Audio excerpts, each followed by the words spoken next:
কৃষ্ণ, জয় জগন্নাথ। আজকে ভগবানকে একটু সোয়াবিনের পকোড়া করে দিয়েছিলাম।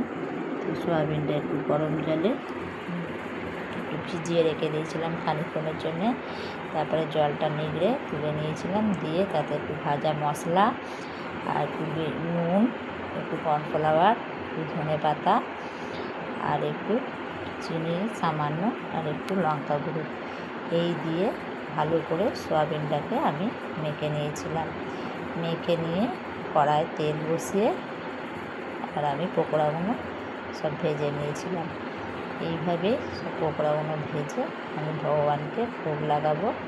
তো দেখো পকোড়াগুলো আস্তে আঁচে খুব ভালো করে লাল লাল হয়ে গেছে। ভগবানকে ভোগ লাগাবো, তার জন্যে তুলে বাটিতে তুলে নিয়ে তাতে একটুখানি সামান্য বিন নুন আর একটুখানি চাট মশলা ছড়িয়ে ভগবানকে ভোগ লাগাবো। হরি বল।